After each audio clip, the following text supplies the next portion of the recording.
Bom, agora vamos começar realmente as palestras, né? A primeira palestra do Raoni Duarte, que vai falar um pouco da biologia das abelhas, né? Principalmente para quem está começando, isso é muito importante, tá? Quero receber o Raoni aqui, lá da USP de Ribeirão Preto. Bem, gente, bom dia. Está todo mundo me ouvindo no fundo? Beleza.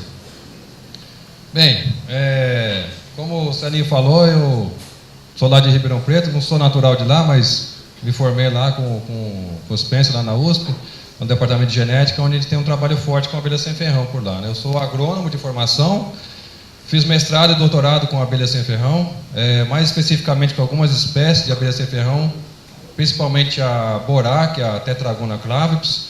Vou mostrar alguma coisa aqui que tem um pouco mais de coisa com relação a borá, por causa do meu estudo mais específico com relação a essa espécie, né? Mas eu achei até interessante o Celinho me chamar para poder dar essa palestra, que é falar um pouco dessa coisa mais básica que é da criação para quem está começando, para quem ainda não tem muita intimidade com o conhecimento, com a atividade, né? Para poder entender. Às vezes a gente fica cada vez aprofundando e cada vez mais longo no conhecimento e às vezes deixa um pouco para trás para quem está começando e gostaria de entender um pouco mais essa base de conhecimento, que é para saber como é que é realmente o bicho, né? Que bicho que é que a gente está trabalhando, né? Que são as abelhas sem ferrão, né? Então, aqui, abelhas sem ferrão, né? Aí, sei, muita gente às vezes que já trabalha no ramo vai falar para alguém que nunca viu abelha, né? Não sabe muito de abelha, tal, fala assim: eu trabalho com abelhas sem ferrão, né? Fala assim: mas o que vocês fazem? Vocês tiram o ferrão da abelha, né, para poder mexer com ela? Eu falei: não, gente, tem que ir com calma, explicar, não é assim, né? São espécies nativas do nosso continente que naturalmente não tem ferrão, e tem várias espécies, né, que muita gente não conhece, né? Ou seja, né, não sabe que existe isso, né? E esse cachorrinho também não sabia, que tomou uma ferroada de uma abelha lá e se deu mal, né? E o que tem de abelha, né? Pensando em todas as abelhas, tá certo a pessoa às vezes confundir, pensar que por que será que uma abelha não tem ferrão? Porque boa parte das espécies de abelhas que tem no mundo, né, a maioria tem ferrão, né? Só um grupo específico que não tem ferrão, que são as abelhas sem ferrão, né? Por isso que elas têm esse nome, né? Então, pegando o grupo gigante lá, pegando a classificação zoológica, você tem uma tabelinha com um monte de nome complicado, né? Mas pegando aquela tabela zoológica, todos os animais, um pouco mais alto. Tá, melhorou agora? Tá bom, obrigado. Então, pegando toda a classificação zoológica dos animais, tem lá os insetos, e dentro dos insetos a ordem Hymenoptera, tal, enfim, tem lá essa família aqui, que é a família Apidae, né, que é onde estão todas as abelhas, né? Dentro dessa família tem algumas subfamílias, dentro dessa subfamília tem algumas tribos, e o que mais interessa aqui é essa tribo aqui, Apine, e dentro dessa tribo Apine tem lá Meliponina, né, que é da onde vem o nome o outro nome que se dá para as abelhas sem ferrão, que são os meliponíneos, né, por causa desse nome dessa subtribo Meliponina.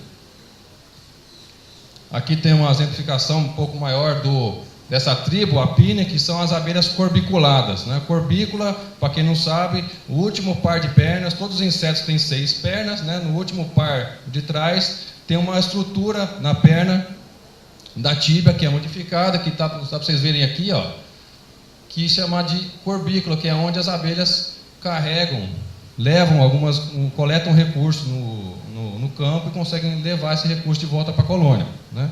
E é aqui que elas carregam. O néctar elas levam por dentro, mas recursos como pólen, barro, até cera de outras colônias, resina, elas carregam, né, na corbícula. Então esse grupo aqui é o grupo das abelhas corbiculadas.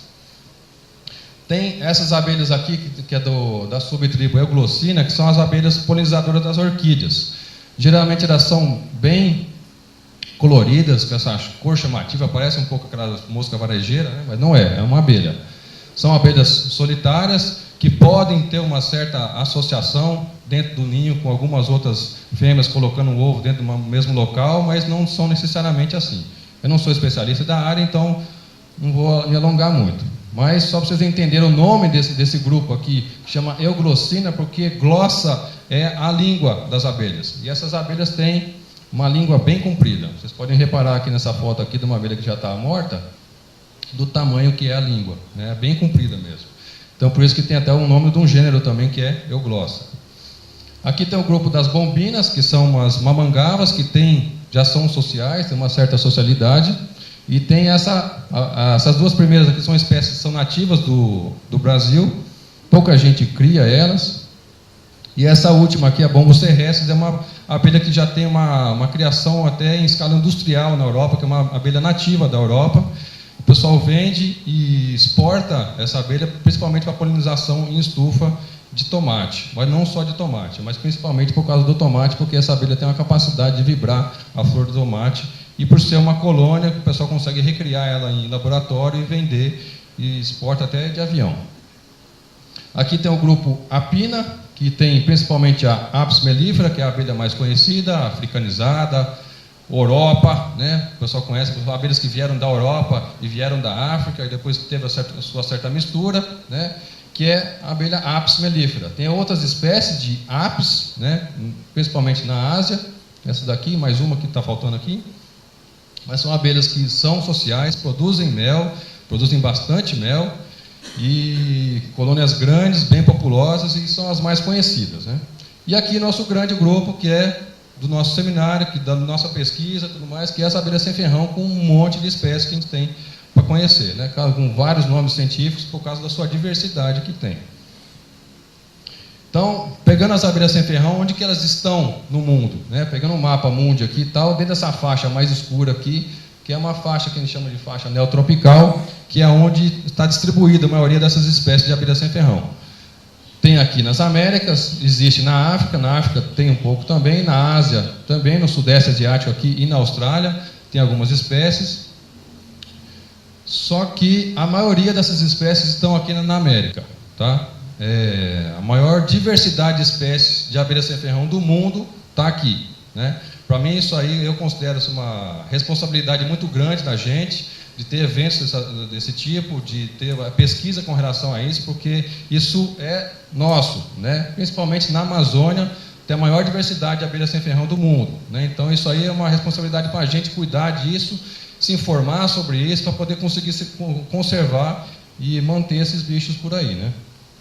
Aqui é só para ter uma noção da quantidade de gêneros de espécies de abelha sem ferrão que tem no Brasil. Uma quantidade bem grande. São mais de 200 espécies que existem no Brasil. E aqui, quando a gente pensa em abelha sem ferrão, para entender um pouco da diversidade, além desses monte de nomes complicados, foram dados por causa da diversidade dos vários aspectos biológicos das espécies, que são diferentes, né? Aqui é só uma demonstração básica da entrada do ninho, né? Quando a gente chega no ninho, o que a gente vê primeiro? É a entrada, porque as colônias têm somente uma comunicação com o meio exterior, né? E essa entrada é geralmente característico da espécie, né? Então, cada espécie tem um certo padrão que a gente pode facilmente reconhecer qual espécie que é aquela só olhando para a entrada. Se não der só para a entrada, talvez olhando a entrada e mais a abelhinha, que às vezes sempre tem uma abelhinha ali na frente, a gente consegue descobrir qual é a espécie. Mas isso aqui é só para ter uma noção, né? E quais locais elas nidificam, né? Onde que essas abelhas estão? Onde que a gente consegue ver essa entradinha, né? Principalmente em troncos de árvores que podem estar vivas ou mortas, né? Isso aqui, no caso, são duas borás, que eu estava explicando com vocês, que foi do meu estudo, que a gente transferiu de troncos que estavam lá no campus da USP, de Ribeirão Preto. E aqui dá para vocês verem mais ou menos a espessura que tem de tronco que elas escolhem para poder fazer o ninho. Ou seja, eram árvores grandes, que por uma ocasião ou outra ocorreu de ter um oco lá dentro, né? E tem por algum buraco, algum orifício, elas conseguiram entrar lá dentro, porque não adianta ter o buraco e não ter como entrar lá dentro, né? E elas fizeram um ninho lá dentro, né? E essa cavidade, como todas as abelhas sem ferrão, elas não fazem o buraco para poder entrar. Elas já entram numa cavidade já pré-existente. Por alguma razão, seja ela qual for, tem um buraco lá que elas vão fazer um ninho lá dentro, né? Elas não vão cavar um buraco igual uma formiga ou um cupim que pode fazer um outro tipo de coisa, né? Mas as abelhas sem ferrão só usam cavidades já pré-existentes. E dá para você também reparar da espessura que tem de tronco aqui. Eu medi isso no meu trabalho. Da Borá, no caso, girou em torno de 13, mais ou menos 13 centímetros de espessura de madeira onde que elas escolheram para poder fazer um ninho, né? Fora tronco, tem espécie que faz ninho dentro da terra, né? Mas como eu falei para vocês, elas não cavaram o buraco. Foi algum buraco que já existia dentro da terra, que essas espécies foram lá embaixo e fizeram ninho, né? Esse aqui é um desenho esquemático dessa primeira espécie aqui de paratrigona, que também é chamada de jataí da terra, que aqui tem o solo, por exemplo, aí tem um canal, e lá embaixo que está o ninho, né? Na profundidade, lá embaixo. Tem essa entradinha aqui, específica, uma abelha bem pequenininha, bem dócil, mas não tem só ela, tem a geotrigona também, a trigona recursa, a melípona quinca fasciata e essa suarziana aqui, que são abelhas que podem quase exclusivamente fazer os ninhos dela dentro da terra, tá? Um buraco que já existia. Tem também a abelha que faz ninho em cupinzeiro, né? Em cupinzeiro que às vezes tem que estar ativo, senão elas não sobrevivem. Esse aqui é um desenho esquemático da Partamona. Partamona é um gênero de várias espécies que é chamado popularmente de boca de sapo, por causa dessa entrada aqui que parece, né? Um bocão no sapo aberto. Aqui é um esquema, aqui seria essa boca do sapo, quando tem a entrada do ninho. Pode ter alguns locais que as abelhas deixam meio que para disfarçar os inimigos naturais, alguns potes vazios, tudo mais, para depois ter uma entrada específica para o ninho e para a área de alimento, né? E tudo isso aqui é o cupinzeiro. E aqui é uma foto que também foi tirada num cupinzeiro, né? E tem uma outra espécie também que é curiosa, diferente dessa, que é essa daqui, que é a Scaura lactitarsis. É uma abelha bem pequenininha também. Tem um tubinho de entrada que ela faz, você consegue ver esse tubinho aqui. Ela faz necessariamente dentro dos cupinzeiros, que são arborícolas, que estão os cupins que tem em árvore. E esse daqui, no caso, o cupim tem que estar ativo. Se o cupinzeiro estiver morto, a abelha morre também. Então ela precisa dessa associação para conseguir viver, né? É muito curioso que às vezes a gente acha lá a abelha, aqui é a entradinha dela, vocês conseguem ver? A entradinha é um tubinho bem pequenininho. E além de ter lá o cupinzeiro, ter a abelha, tem ainda uma maritaca fazendo ninho lá naquele cupinzeiro, né? Então tem lá uma associação completa de bicho lá para a gente se divertir em ver essa diversidade de bichos, né? Fora cupinzeiro, também tem abelhas que não são dependentes de cavidades. São abelhas que fazem um ninho externo, né? Elas mesmas acham um lugar lá e fazem um ninho, né? Elas coletam um monte de tipo de recurso para fazer essa maçaroca que elas fazem aqui. Tem bicho morto, tem resina vegetal, tem terra, tem barro. Tem uma montoeira de coisa para elas conseguirem fazer isso aqui. Essa foto aqui em cima, essa aqui, gente, pode parecer tudo a mesma espécie, só que são 3 espécies diferentes, tá? Eles fazem um ninho parecido, com essa estrutura parecida por fora, mas cada uma é um bicho diferente. Essa primeira aqui em cima é a famosa Irapuá, né? Às vezes até quando a gente fala eu trabalho com a abelha sem ferrão, aquela que enrola no cabelo, eu falo assim, no meu acho que não consegue enrolar muito, né? Porque não sobrou muito para enrolar aqui, né? Mas essas aqui todas enrolam no cabelo, né? Tem um monte de espécie pretinha que enrola no cabelo. E aqui tem uma demonstração de só 3 tipos, né? Só 3 espécies. Essa primeira aqui é a Irapuá. A Irapuá, o curioso dela é que uma das coisas que dá para você identificar, talvez para conseguir saber qual espécie que é, olhando para um ninho desse tipo aqui, é saber que elas às vezes fazem numa forquilha, né? Faz numa estrutura que tem uma forquilha assim, tal, ela faz um ninho por cima, mas bem do jeito que está ali. Essa foto aqui eu tirei lá na Serra da Canastra, que não é muito longe daqui, né, para quem mora aqui na região, lá no topo do Parque Nacional, né? Lá não tem muita árvore, né? Não tem muita árvore grossa que poderia chegar a ter um buraco lá dentro para poder fazer um ninho. Então, espécies como essas, que são independentes com relação a ocos, conseguem se dar melhor num ambiente desse tipo, né? E essa aqui estava bem perto até do caminho, assim, eu consegui tirar essa foto. Essa daqui é uma outra espécie que chama popularmente de guaxupé, tá? Todas essas são no gênero Trigona, tá? Essa aqui é a Trigona spinipes, trigona hialinata, e essa aqui é uma trigona que a gente não sabe a espécie por enquanto. Essa daqui é a guaxupé. Ela faz, aqui no caso, ela está num ambiente urbano, né? Está num beiral de uma casa, né? De um edifício. Só que em regiões naturais ela faz geralmente em paredão de pedra, né? Então ela não faz em uma forquilha aqui igual a Irapuá. Ela geralmente faz num paredão, assim. Então, como se pegasse uma bola de papel machê e jogasse na parede assim, tá, e gruda lá, mais ou menos desse tipo que ela faz. Claro que elas não fazem assim, né? Mas ela geralmente tem uma estrutura lateral por onde que ela gruda para poder fazer o ninho. Aqui no caso também tem um beiralzinho por cima, mas sempre tem uma parede igual elas grudam, né? Que também é similar com essa espécie aqui. Essa aqui é uma espécie amazônica, que uma época que eu fui lá para Belém, que eu fiz um estágio lá, isso aqui é no campus da Embrapa de Belém, e tem esse ninho lá de uma trigona que a gente não sabe exatamente qual espécie que é, porque ela tem tanta espécie que a gente fica até meio doido lá, para conseguir identificar cada uma, né? Nessa época aqui ainda tinha um pouco de cabelo também, né? E esse aqui a gente tirou a foto e eu já saí correndo, porque já grudou um monte de mim, tinha que sair correndo porque começaram a me morder toda, porque essas espécies são bem defensivas, né? E tem, é claro, o ambiente urbano, né? Tem muita espécie que se adaptou aos vários tipos de orifícios que tem no ambiente urbano, né? A jataí, principalmente, é uma que se adaptou muito, então qualquer murinho aí você consegue ver jataí, né? Geralmente aqueles blocos de cimento que tem aqueles dois ocos dentro, né? Elas adoram aquilo lá, não sei porquê. Daqui a pouco vão até inventar umas caixaíscas só com tijolo, né? Então tem cano, tem chão, tem cada buraco que a gente já viu a abelha é uma coisa incrível, né? A borá, por exemplo, é uma abelha que eu trabalhei bastante no doutorado.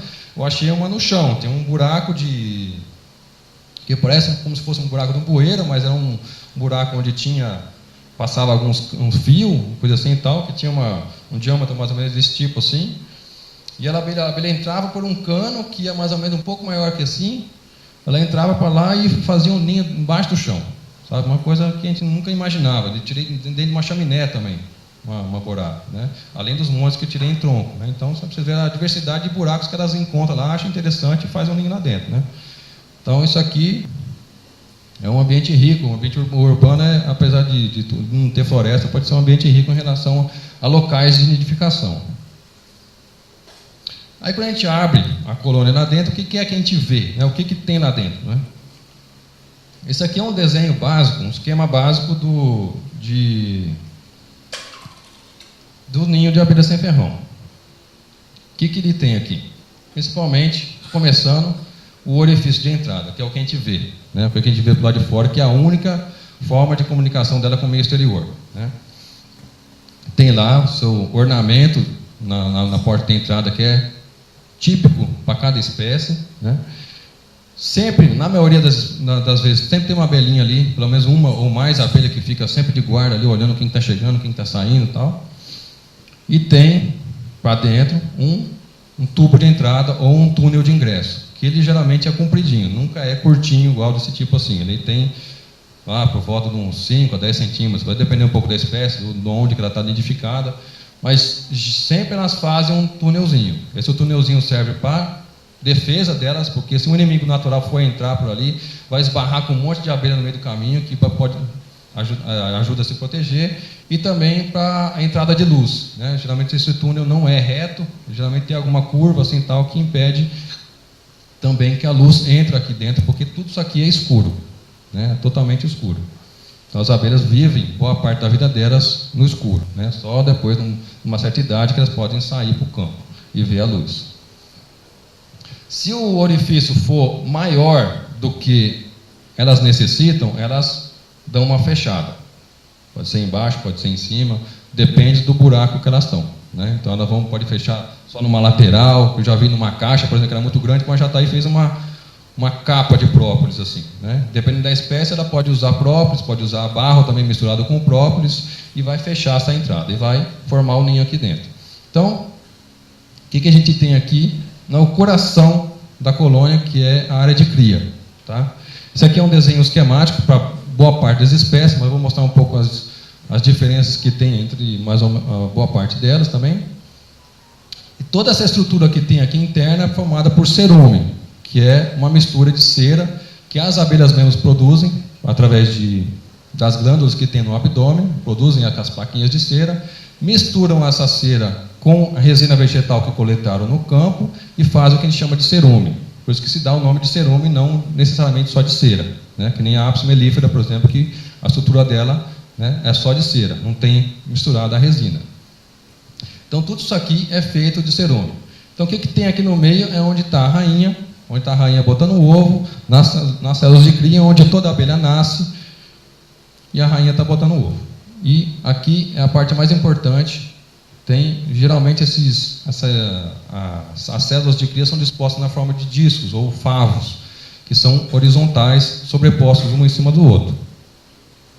E toda essa área de cria é rodeada por um que a gente chama de invólucro, que são algumas camadinhas bem finas de cera, que são várias camadas, cheias de buraquinho, onde as abelhas conseguem passar pelo meio do caminho lá, que serve para proteger e principalmente manter a temperatura da cria aqui para o desenvolvimento das larvas, porque tem que ter uma certa temperatura, porque senão as larvas podem morrer e não se desenvolver e não virar uma abelha depois, no final das contas, né? Então, tem esse invólucro aqui. E ao redor do invólucro são os potes de alimento, né? Tudo isso feito de cerume. E os potes de alimento são geralmente ovais, para boa parte das espécies, vai variar o tamanho para cada espécie, mas sempre está separado um pote com pólen ou pote com mel, né? Elas nunca misturam os dois. Isso aqui é um desenho básico, né? Do como é que funciona um ninho lá dentro. Aí, se a gente olhar lá dentro da célula de cria, como é que acontece aquilo lá? Como é que nasce uma abelha, né? O que elas fazem? As abelhas nutrizes fazem um alimento larval. O que é isso? As abelhas comem um pólen, comem um pouco de mel, depois regurgitam um alimento riquíssimo em proteína e com energia também, e colocam dentro da célula de cria, né? A célula de cria, ela primeiro começa sendo construída igual essa daqui, começa a ser construída de cera, até chegar a um certo ponto, aí as abelhas começam a colocar o alimento larval. Começa a encher, até chegar num ponto onde a rainha acha que está interessante, ela fala assim, dá licença, vou aqui, vai lá e põe um ovinho, né? Simplesmente assim. As operárias que estão ali rodeando, vê o ovinho, ela pôs o ovo, vai lá e começa a fechar. E fecha, faz uma capinha por cima, e fecha, como boa parte desses daqui que vocês conseguem ver aqui, ó, são todas as células de cria que já foram fechadas, e deixa lá. Elas fecham, daquele ovo vai nascer uma larva, vai eclodir uma larva, essa larva vai comer todo aquele alimento larval que tem lá dentro, vai comer, crescer, depois de comer tudo, ela vai defecar, vai tecer um certo casulinho, parecido com uma borboleta faria, né? As borboletas fazem. Depois de tecer certo casulinho, vai se transformar, vai entrar em metamorfose, para se transformar numa abelha adulta. Vai diferenciar todas as estruturas, vai formar a cabeça, vai formar as pernas, a asa, o abdômen, todas as partes dela vai se transformando, vai se pigmentando e no final das contas vai nascer uma abelhinha, né? Uma abelhinha bonitinha, perfeita, com todas as estruturas de uma abelha adulta normal. A partir daí ela não cresce mais. Ela pode mudar de cor, adquirir algumas pigmentações, começar a aprender a voar, para conseguir mexer os músculos, mas ela não cresce mais. Ela só cresce nessa parte de larval. E daqui, então, nasce o adulto, né? Então, esse tempo que demora do ovo até adulto, aqui tem alguns dias aqui, mas não é necessariamente isso aqui, vai de acordo com cada espécie, vai mudar isso. A borá, por exemplo, que a gente estudou lá na USP, o Ivan fez um trabalho disso em laboratório, ele viu que o ovo da borá, no caso, demora por volta de uns 7 dias para eclodir. E no adulto, no final das contas, demora uns 55 dias, por aí, né, por volta disso. Então, dá quase 2 meses para nascer uma abelha, né, desde o ovo até o adulto, né. E as células de cria, geralmente, elas são dessa forma aqui, que são, como eu falei para vocês, são favos, que são horizontais e sobrepostos um em cima do outro. Nessa sobreposição, claro que elas não colam um em cima do outro, porque pode deixar um espaço onde as abelhas podem andar embaixo desses favos, por isso que tem esses pilares aqui, que fazem com que eles tenham uma certa distância de um com o outro, né? E como que elas fazem o crescimento desses favos, né? Geralmente tem essa foto aqui, ó, começa com um, né? Lá embaixinho começa com um, que faz, depois elas vão crescendo ao redor, vai fazendo outros em volta, outros vai crescendo para a lateral. Depois de chegar a um certo ponto, vai começar a fazer em cima, faz os pilarzinhos, tá, e começa a fazer em cima, começa a fazer. Aí começa a subir, às vezes pode estar montando mais de um, que nem está aqui. Todos esses lugares onde vocês verem que tem as células de cria aberta, são as células que ainda não foi colocado o ovo, muito menos o alimento larval. Então está tudo novo ainda. Elas vão crescendo, vai crescendo para laterais e para cima. Aí vai crescendo, chegando a um certo ponto lá em cima, que já deu tempo daquelas primeiras que foram colocadas lá embaixo nascer, né? Então, depois que nasce aqui, as abelhas limpam tudo que tem lá, recicla tudo, aproveita o que dá para aproveitar, aproveita a cera, o que é lixo, joga fora, desmancha tudo, depois começa tudo de novo, outra leva de favo novo. Então, isso aí, eternamente, está nascendo a abelha, estão desmanchando tudo e está vendo outra leva nova por baixo, né? Isso aí, eternamente fazendo esse ciclo, né? Que é de baixo para cima. Isso aqui para todas as abelhas, sem ferrão. Acho que isso. Então, vou falar do helicodal que eu tinha esquecido. E esses favos, geralmente, a maioria das espécies são sobrepostos, né? Um disquinho em cima do outro, tal. Só que tem algumas espécies que fazem dessa forma aqui, que é uma forma espiral, ou seja, não é exatamente um em cima do outro. Elas crescem pela lateral e vão crescendo como se fosse uma rampa, assim, ó. Vai crescendo e subindo. Então, se for ver, é um só, né? Que está conectado ele com todo com uma rampa, como se fosse uma rampa daqueles estacionamento grande, que tem vários andares, né? Que é uma rampa que ela vai crescendo pela lateral, assim do jeito que está aqui, ó. Vai crescendo para cá, vai se moldando e vai subindo, né? Tem algumas espécies que são obrigatoriamente assim. Borá, por exemplo, que é a tetragona, todas as colônias que a gente abriu, os discos são assim. Essa aqui na foto, por acaso, é uma jataí. Mas nem toda jataí é assim, na maioria não é assim. Mas no caso, essa daqui é. Porque aí já é outra discussão, né? Mas tem algumas espécies que é obrigatoriamente assim. A borá não é jataízão? Tem gente que chama borá de jataízão também. O nome popular vai de acordo com cada região, né? Mas a espécie é a Tetragona clavips, que é a espécie que a gente chama de borá. Mas tem outras espécies que também se chamam de borá, também, que são do mesmo gênero também, né?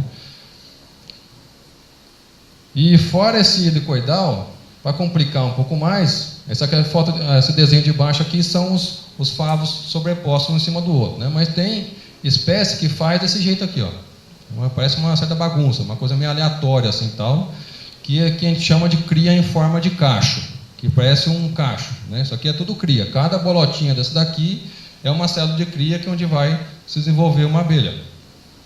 E essa daqui também é um pouco parecida com essa, mas é quase como se fosse um intermediário, porque às vezes tem uma certa ordem, né? Tem alguns favos que estão com uma certa irregularidade e tal, tem uma junção, mas não é necessariamente bonitinho igual esse daqui, né? Então tem essa variação de acordo com a espécie, né?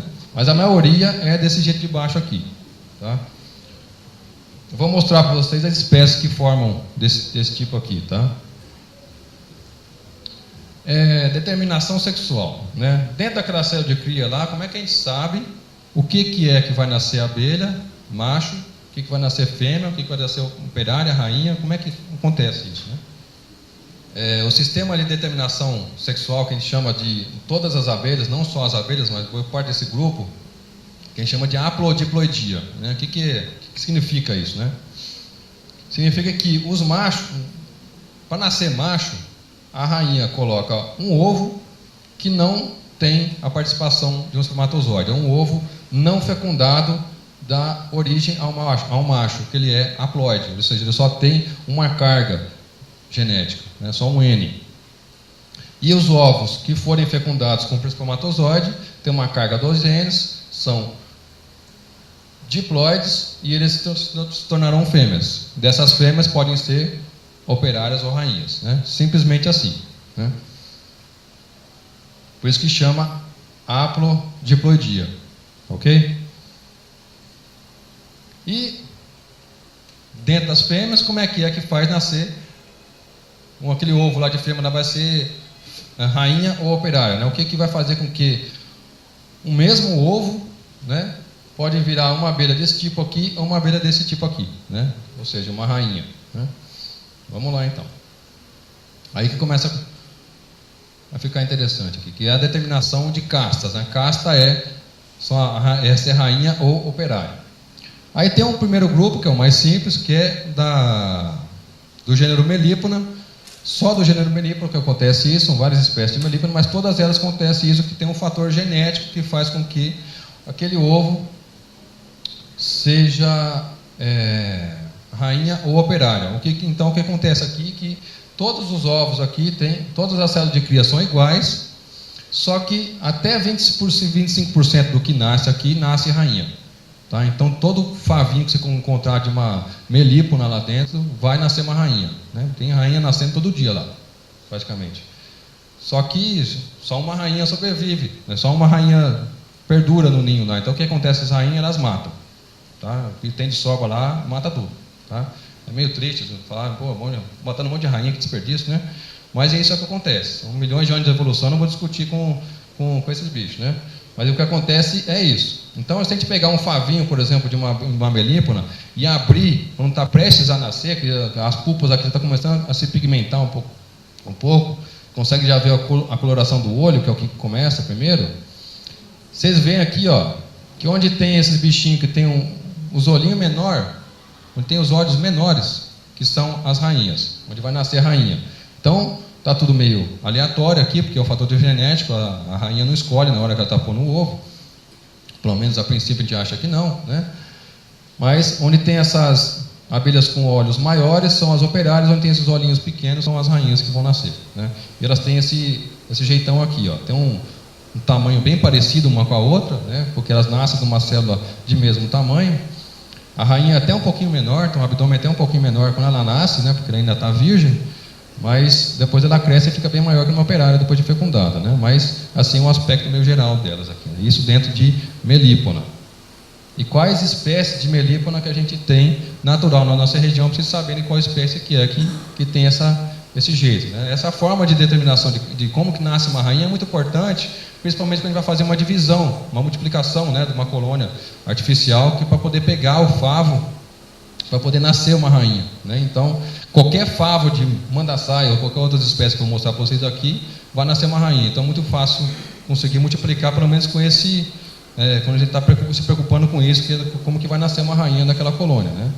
Então, das espécies que a gente tem nativa na nossa região aqui, vou falar de algumas, né? Principalmente a mandaçaia, né? Que é uma espécie que tem natural aqui, desde o sul até aqui em Minas. Muito fácil de criar. Tem a manduri, que é uma das melíponas menorzinhas que tem, ela é bem pequenininha, mas apesar disso ela faz uns potes bem grandes. Não é uma abelha muito fácil de encontrar aqui na nossa região, assim, naturalmente, né? Só basicamente em criadores. É a melípona marginata. Tem a tujuba, que tem gente que chama ela de uruçu amarela também, porque ela é toda amarela, né? Esse nome tem a ver com o amarelo também do nome indígena. A melípona rufiventris é uma abelha muito boa de trabalhar, porque ela é muito produtiva, está em perigo de extinção. Quem tiver dela, cuida muito bem dela como se fosse filho seu, porque esse bicho aqui vale a pena criar, tá? Ela tem aqui em Minas, nessa região daqui de Franca aqui e tal, é a região dela, para Ribeirão e tudo mais, principalmente nessa transição com o cerrado aqui. Tem a guaraipo, que é uma outra espécie também que é nativa da região, apesar de ter algumas outras subespécies que correm também no sul. É uma abelha que gosta de lugar úmido, geralmente tão não popular que se dá para ela é pé de pau, porque ela gosta de lugar mais perto da árvore, que faz um ninho mais perto do chão, lugar mais úmido, então ela gosta de uma umidade, tipo mata ciliar, beira de rio e tudo mais. E o curioso dessa espécie aqui, que essa foto aqui não é montagem, isso aqui não é Photoshop, é a única espécie que tem relatado que pode ter mais de uma rainha ativa na colônia, né? E elas são lá ativas iguais, elas não competem uma com a outra, elas fazem a mesma função. Pode ter mais de uma, né? Ou seja, não são necessariamente duas, pode ter duas, pode ter três, pode ter quatro, até cinco, né? Que já ouvi falar. E elas botam ovo igual às outras, né? Sem briga. Pelo menos a gente acha que não tem briga, né? Vai saber se não tem um arranca-cabelo depois lá. Então, fora as melíponas, tem uma outra determinação de como que vai nascer uma rainha, que é por um método, fator alimentar, ou seja, que é o que ocorre com as demais espécies, tá? O que acontece? Tem aqui uma célula de cria normal, as abelhas constroem uma célula bem maior em tamanho, em altura, para poder caber uma quantidade bem maior de alimento larval. É o mesmo alimento larval que tem aqui dentro, tem aqui, só que numa quantidade bem maior, que pode chegar até 7 vezes mais. Então aquela larva que nasce aqui dentro vai comer muito mais alimento larval do que as outras. Então por isso que ela vai desenvolver todo um sistema reprodutivo no abdômen e vai poder se tornar uma rainha. Tá ok? Então aqui tem uma foto para vocês verem como é que é ao vivo. Você quer uma jataí? Vocês veem a diferença de tamanho, né? A gente vê um esquema é uma coisa, quando a gente vê a foto, vê ao vivo é diferente, né? Vocês verem aqui como é que é, ó, o tamanho que tem uma célula de cria normal e o tamanho de uma realeira, né? O casulo real, que se dá o nome dessa célula de cria diferenciada que vai desenvolver uma rainha virgem. Então, quais as espécies que a gente tem nativa na nossa região aqui que fazem esse tipo de realeira para poder nascer uma rainha, né? A mais comum é a jataí, né? Então, voltando a falar para vocês de novo, então isso é muito importante quando a gente vai fazer uma multiplicação de uma colônia, a gente tem que pegar favos de cria que tenha realeiras. Desculpa, gente. Para poder nascer uma rainha, porque se a gente leva um favo lá que vai nascer a abelha que não tenha uma realeira, não vai ter rainha para poder aquele enxame para frente, né? Então tem aqui a jataí, que é a mais comum, está aí na cidade, no ambiente urbano, está por tudo aí, a abelha cosmopolita, está desde a Argentina até o México, uma espécie que está por tudo aí, né? Então a abelha que, para quem está começando, eu sempre recomendo começar com jataí, que é uma abelha fácil de arranjar, fácil de conseguir, inclusive com caixa-isca. Vocês vão aprender com os pensa aqui como é que faz uma caixa-isca nas oficinas, vai ter depois. É o que mais pega nas garrafas. Então a abelha é muito fácil de trabalhar e tem um excelente mel, que eu fiz minha pesquisa até de doutorado com isso e tem uma atividade antimicrobiana muito interessante. Fora a jataí, tem a iraí, também adaptada em ambiente urbano, muito fácil de criar, muito dócil. Temos também essas duas espécies de Scaptotrigona, que tem nativa da nossa região. Botei uma do lado da outra para vocês verem um pouco a diferença que tem de uma com a outra. São ambas boas produtoras de mel. Tem essa aqui que é a tubuna, que o nome popular é uma coisa meio complicada, porque cada um chama de uma coisa, né? Mas tem a tubuna ou mandaguari e a canudo. O que tem de diferença principal delas? Porque o túnel de ingresso, o tubo de entrada delas é muito parecido, tá? Tem uma coloração bem parecida, tal. Geralmente essa espécie aqui é um pouco mais cornetado, mas às vezes pode dar uma certa dúvida. Esse daqui geralmente é um pouco mais fechadinho, assim, um pouco mais comprido, porque isso é mais parecido como se fosse um canudo. Mas se tiver dúvida, pega a abelha para ver, né? Aqui dá para ver bem, a tubuna tem a asa preta. Ela é um pouco maior que essa daqui. Se tiverem as duas para poder comparar, você consegue ver que essa da esquerda lá é um pouco maior. Só que essa aqui tem a asa marronzinha, né? E essa aqui tem a asa preta. Basicamente isso que é o mais fácil de conseguir identificar uma da outra. Tem a borá, né, que eu falei várias vezes para vocês, ó, com favo em espiral. A Tetragona flavis, uma abelha muito produtiva de mel, mas para quem está começando, eu não recomendo começar com ela, porque ela tem muita coisinhas, melindres dela que dificultam um pouco a criação, tá? Eu bati cabeça com isso no meu mestrado, depois no doutorado já estava um pouco mais aprimorado, consegui entender as dificuldades que se tem de criar essa espécie, mas no final das contas eu consegui colher bastante mel. Mas comecem com a jataí, tá? É a recomendação que eu dou, pelo menos. A borara dá muito trabalho com florídeo, com unidade de transferência e tal, ela é bem difícil de criar. E as mirins, também outras espécies muito fáceis de criar, também muito adaptadas ao ambiente urbano, que é do gênero plebeia, que tem várias espécies por aí. Essa aqui, por exemplo, são duas espécies diferentes. E aqui também tem uma realeira, vocês conseguem perceber aqui que a célula é bem maior, que está aí na informação, tá? E fora isso, para complicar um pouquinho mais, porque as abelhas têm que ter uma coisinha um pouco mais diferente, para entender que são a determinação de caça que acontece em espécies que fazem aquela cria na forma de cacho, né?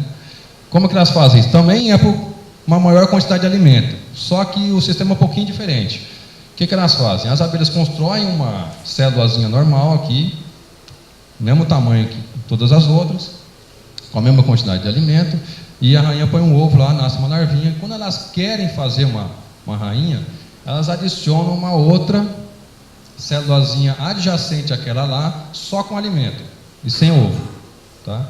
E essa larva, ao comer esse alimento aqui, ela vai perceber que tem uma outra célula do lado ali com mais alimento e vai entrar lá dentro e vai comer aquela quantidade maior de alimento e vai acabar formando um casulo bem maior, onde vai se desenvolver uma rainha, tá? Isso aqui também é quantidade de alimento, só que é um pouquinho diferente, né? Só para vocês entenderem. E algumas espécies que tem desse tipo aqui na nossa região, tem essa aqui que é a lambiolhos, uma abelha bem pequenininha, muito bonitinha, cabe numa caixinha mais ou menos desse tamanho assim, o ninho dela bem pequeno. E um detalhe que vocês podem ver aqui que não tem invólucro, que é aquela capa de cera que eu falei para vocês que tem em volta da cria. Essas espécies aqui não fazem isso, é tudo pelado ali, tá? Tá tudo ali. Aqui são os potinhos de mel, de alimento, e aqui é a cria, tá vendo? Uma cerinha bem clarinha, meio dourada assim. Essa abelha é linda de ver. Não dá para você colher mel dela, né? Porque é muito pequenininho, né? Só para olhar. Eu sei que se a gente for um bicho desse tamanho assim, tal, a gente consegue colher mel de lá, porque nós aqui não esquece, né? Tem as marmeladas, tem essa espécie aqui que é a marmelada preta, que ela é difícil de ver por aqui, mas ela é nativa da nossa região, que também faz a cria na forma de cacho. Essas espécies de Phresomelita têm a tendência de fazer os postes de pólen, não ovais, igual eu falei no começo para vocês, mas faz como se fossem umas torres, bem compridas, assim, então, onde elas colocam o pólen meio estocando ali, talvez subindo. É Phresomelita silvestre. Aí tem essa outra Phresomelita, que é a mais comum, que é a marmelada, ou moça branca, também chamada, que ela tem esse nome de marmelada porque elas usam muita resina, colam muito a resina em volta da entrada da caixa, onde a colônia está nidificada, né? E tem algumas abelhas que ficam de guarda na entrada ali, com muito própolis na corbícula, que usam esse própolis para poder grudar em qualquer tipo de inimigo natural que pode estar aparecendo lá. Inclusive a gente, quando a gente vai aparecer, daí, dar uma olhada, dar uma verificada lá, vai vir grudar um pouco dessas abelhas na gente e vai grudar a própolis no nosso braço, tá, no espelho do braço, na cabela, no cabelo e tudo mais, se não usar máscara, né? Para mel eu não diria que era muito produtora, não. Eu acho que...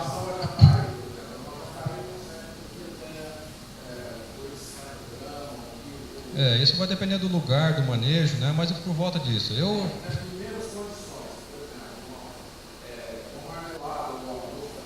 Moça branca, Uhum. Sim, isso,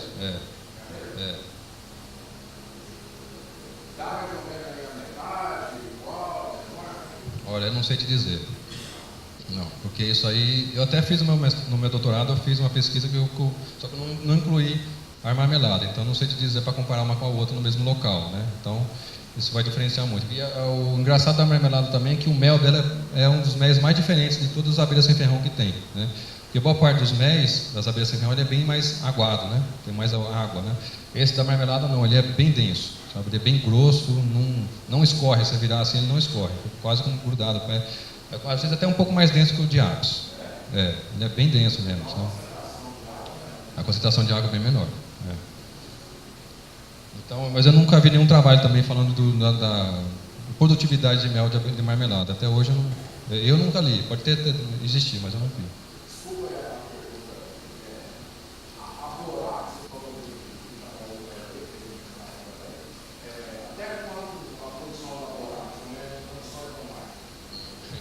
Então isso aí também não existe pesquisa. Eu fui o único que fiz, acho que uma pesquisa assim prática para poder saber disso. Eu cheguei, nossa, até esquecendo o número, em volume assim, mas acho que não chegou não chegou, acho que a 2 litros por colônia num ano, né? Não chegou a isso, um pouco menos, assim, 800 por aí e tal, né? Mas eu fiz uma colheita só, tal, então isso aí tem que aprimorar um pouco mais a pesquisa para poder chegar num dado mais concreto, assim, né? Mas é uma abelha que vale a pena. Eu colhi meio balde, colhi 9 litros de mel dela com 5 colônias. Isso uma vez só no ano, eu podia ter colhido mais. Não. Cada espécie tem suas particularidades. Sabor, aroma. Pode ter uma certa semelhança, às vezes, de acordo com a região, se for dentro da mesma região, mas tem a sua particularidade da espécie, né? Isso é bem, que diferencia bastante, né? Então, gente, depois, como é que acontece, a última coisa que eu vou falar para vocês, tá? Para vocês ficarem mais tranquilos aí, que é como é que acontece a reprodução das colônias, né? Como é que elas fazem para fazer uma nova colônia em algum lugar, né? O que elas fazem? Depois que o enxame está bonito, cresceu, na época de florada, cresceu, está forte, cheio de cria e tudo mais, elas decidem, tá? Vou fazer assim porque não tem uma assembleia, não tem, né? Não tem votação, tudo mais. Isso aqui chega uma hora que elas vão formar um novo enxame, né? E saem algumas batedoras procurando locais de identificação. Pode encontrar a sua garrafa, né? Pode encontrar um buraco no chão, pode encontrar um monte de coisa, né? Mas elas encontram um lugar, no final das contas, encontram lá e, né, decidem que aquele lá é o lugar que vai ser o local novo para a nova colônia. Então eles decidem, aqui no caso é um esqueminha, né, de um tronco. Depois de decidido, vem umas abelhinhas, começam a dar uma geral lá dentro, né? Como eu falei para vocês, elas não cavam o buraco, né? Procuram um buraco que já existe. Mas elas podem dar umas mordidinhas, umas beliscadas, tal, elas dão um trato geral naquele orifício lá para poder alocar um ninho lá dentro. Começam a fazer uma certa limpeza, leva o facão, leva a enxada, leva o rodo, a vassoura, o balde, leva tudo lá para poder dar uma geral primeiro lá. Começa a dar uma rebocada com própolis, tal, faz o tubo de entrada também. E aos poucos começam a trazer alimento, recurso para aquele local novo. Começa a levar alimento, começa a levar cera, começa a produzir potes, tal, começa a ter uma certa estrutura lá dentro para poder alocar um novo ninho lá. E depois de um tempo aparece mais, cada vez começa a vir mais abelha, e no final das contas vem uma rainha virgem que nasceu naquela colônia mãe, né? Daquele formato, dependendo da espécie, que eu mostrei para vocês como é que se nasce uma rainha, né? E vem uma rainha virgem para esse local novo. Fica ali um tempinho, depois vai sair para fazer o voo nupcial. Mas como uma rainha virgem tem um cheiro especial, os machos que não fazem nada além de ficar procurando uma fêmea para se acasalar, vão se aglomerar em volta desse local e vão formar como se fosse isso aqui. Isso aqui são fotos de aglomerações de zangões, que a gente pode chamar de nuvem de machos também, que fica essa nevoeira aqui, esse monte de macho doido para se dar bem, né? Porque a única coisa que eles fazem na vida é procurar uma rainha virgem para se fecundar, para poder acasalar, né? É o objetivo de vida deles. Fora isso, eles não fazem mais nada, né? É um pouco diferente dos humanos, né? Mas é um pouquinho só, né? Mas fica um nevoeiro aqui, né? Esse nevoeiro de abelha aqui e tal. Então, quando a gente vê, quando vocês forem reparar, a gente vê aquele monte de abelha que fica lá de fora, geralmente é isso, né? São nuvens de machos que estão sentindo que tem uma rainha virgem em algum lugar, ficam tudo doido, né? Ficam tudo doido correndo atrás de uma rainha. E faz essa montoeira de bicho aqui, esperando a rainha sair para fora para conseguir fecundar, né? Porque no final das contas, quem fecunda é só um, né? Só um zangão, só um macho que vai conseguir, a rainha só vai acasalar uma vez e com um macho. Então, nessa montoeira de macho aqui, o cara tem que ser bom. Né? Tem que ser bom de lábia, bom na pontaria, o cara tem que ter um jeito para poder conseguir se acasalar, né? Ele conseguindo acasalar, a rainha vai voltar para o ninho, né? Eu vou voltar aqui para vocês, vai voltar para o ninho, vai começar a pôr ovo e vai ser tudo, vai crescer e vai formar um novo enxame, tá? Esse é o sistema básico, tá? E todo esse processo aqui, gente, assim como bem diferente do que acontece com as abelhas africanizadas, isso aqui pode demorar por volta de uns 2 meses. Tá? Então elas continuam com esse vínculo com a colônia mãe muito grande, né? Então isso também é importante para vocês saberem que se vocês colocarem uma garrafa isca em algum lugar, ou vocês verem num lugar novo, onde está formando um enxame novo, você tem que esperar. Calma, espera aí pelo menos uns 2 meses, tenha paciência, né? Para todo esse processo acontecer, a rainha fecundar, entrar lá, começar a botar ovo, para o ninho começar a crescer, para depois você conseguir querer fazer alguma coisa com relação a isso, tá?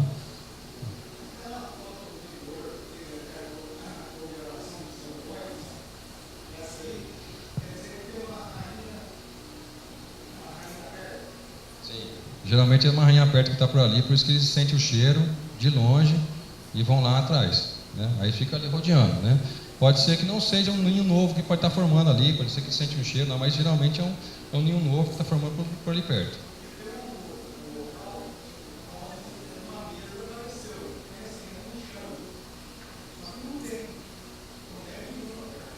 Às vezes pode ser que tem algum lugar, ou tem, você não sabe, né? Mas geralmente eles ficam perto, assim, né? Mas não colado do lado, né? Mas ficam geralmente numa região perto, assim, que tem uma rainha virgem lá que está pensando em fazer um ninho lá, alguma coisa assim, mas ele sente o cheiro e se aglomera, né? Então, eu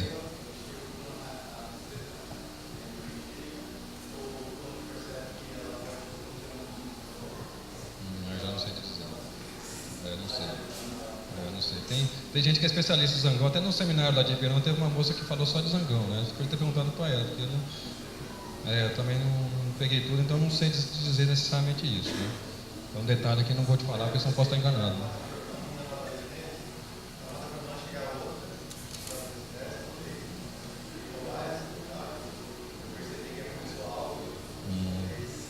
Não sei, pode ser que sim. Pode ser que apareça uma outra. Não sei, mas vai ter briga também, porque tem a cheiro da outra colônia e tal, então, isso aí não sei. Eu vou ter que estudar mais para poder saber, né? Mas, no final das contas, o zangão, que a gente falei, é um só, né? Ele tem que ser aquele cara bom de mira mesmo para conseguir acasalar com aquela fêmea. Então, o que acontece? Ele vai lá, o cara tem que mirar bem, e se ele for bom mesmo, ele consegue acertar e acasalar com aquela rainha, porque ela vai, como eu falei para vocês, vai acasalar uma vez só e só com um macho, né? Então, depois que acasalou, o que acontece? Eles vivem felizes para sempre, né?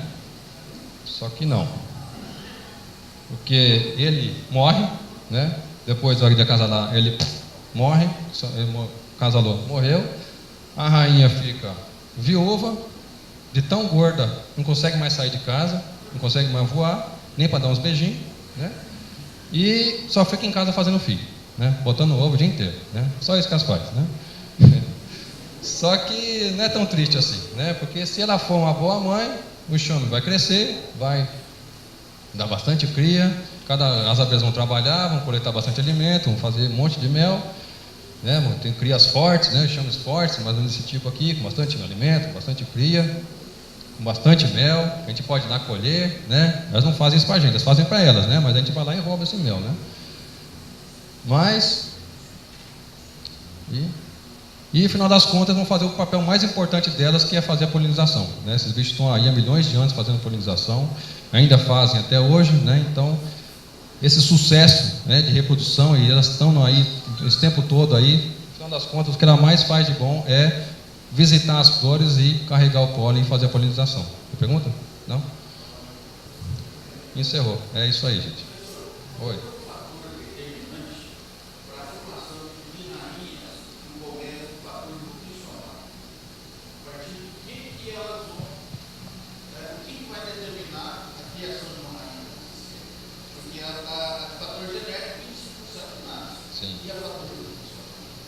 Aquilo lá também tem, assim, durante o ano todo elas fazem realeira também. Não vai nascer uma quantidade tão grande igual a da melícola, né? Às vezes com uma quantidade maior ou menor.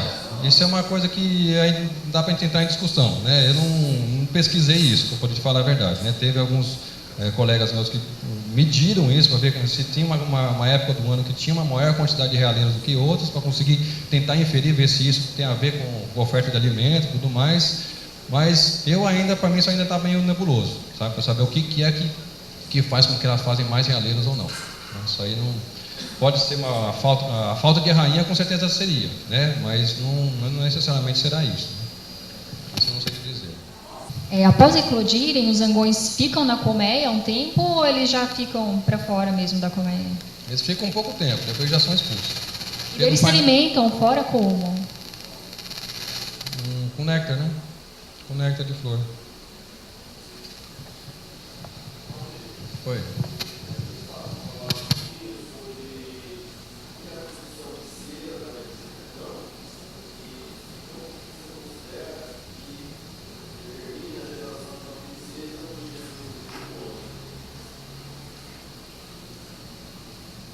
Bem, a cera ela produz, por causa que tem algumas glândulas no abdômen, isso aí vai de acordo com a idade da abelha, que ela vai produzir algumas glândulas que tem nas divisões dos segmentos do abdômen, que ela vai produzir umas plaquinhas de cera, né? E isso da cera que ela produz, né? Depois que essa cera vai misturar com algumas resíduos vegetais que são coletadas no campo para fazer o cerume, né? Essa é a sua pergunta? Tá. Dentro das melíponas, foi aquilo que eu falei, né? Ela tem uma taxa de 5 a 25% dos ovos fecundados que vai desenvolver uma rainha.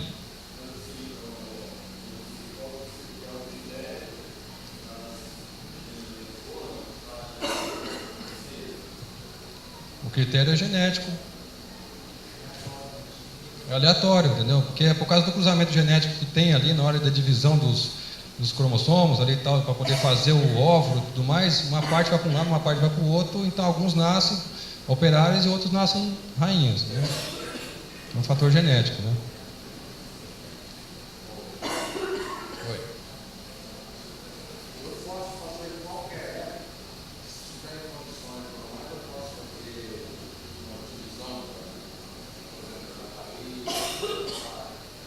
Olha, isso aí.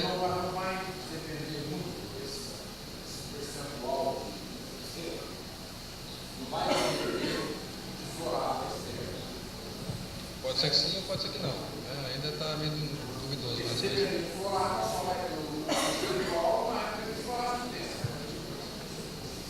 Sim, sim, a gente sempre vai.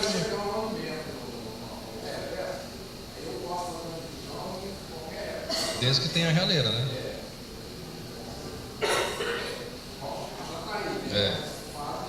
Isso, as melíponas já não, né? Sim, não. Se você alimentar bem, ela. Desde que você tenha os cuidados. Sim. Tendo alimento suficiente para elas, sim. Mas vai ter uma oficina de divisão, de multiplicação que eu vou dar, a gente dá para entrar um pouco mais aprofundado nisso. Né? Alguém tem mais alguma pergunta, gente?